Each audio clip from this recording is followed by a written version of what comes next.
Qualities of a good test. ఒక good టెస్ట్కి ఉండాల్సినటువంటి క్వాలిటీస్ ఏంటి, ఎలాంటి లక్షణాలు ఉండాలి? A good test should have the following qualities: validity ఉండాలి, రిలయబిలిటీ ఉండాలి, ఆబ్జెక్టివిటీ ఉండాలి, ప్రెడిక్టబిలిటీ ఉండాలి, అడ్మినిస్ట్రేటివ్ ఈజ్ ఉండాలి.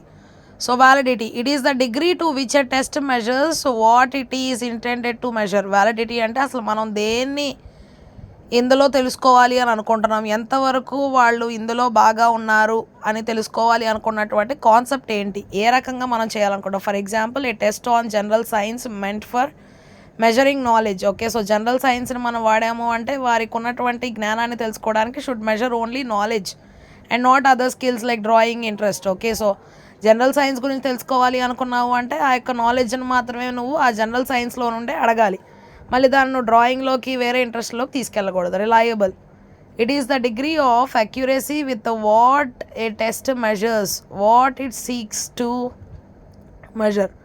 ఓకే, సో రిలయబుల్ అంటే ఇక్కడ ఏంటి అంటే ఈ యొక్క డిగ్రీ అనేటువంటిది అక్యురసీ అంటే మనం ఎంతవరకు నేర్చుకోగలుగుతున్నాం, with which a test measures what it seeks to measure.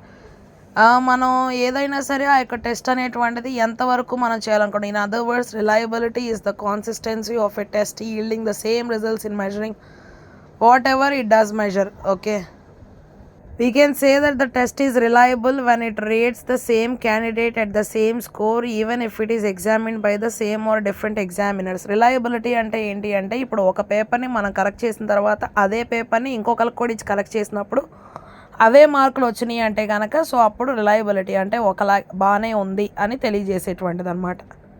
ఒకే సమయంలో కరెక్ట్ చేసిన తర్వాత కరెక్ట్ చేసిన, ఒకే వ్యక్తి కరెక్ట్ చేసిన, చాలామంది కరెక్ట్ చేసిన, అంత ఒకలాగా. Objectivity, it is another factor that affects both the validity and reliability. ఈ ఆబ్జెక్టివిటీ ఏంటి అంటే వ్యాలిడిటీ, రిలయబిలిటీ రెండు ఉండాలి. There are 2 aspects of objectivity. ఇందులో 2 ఆస్పెక్ట్స్ ఉన్నాయి objectivity which should be considered while constructing the test. ఈ రెండు కూడా ఉండాలన్నమాట. The first is concern with the construction of test items. A well constructed test item should mean the same to all the students. Predictability, a test should give a forecast of the possibilities of the future achievement of the students. అంటే పిల్లలు రాబోయే కాలంలో దేన్ని సాధించగలరు అని మనం ముందుగానే ఊహించి చెప్పేటువంటిది అనమాట.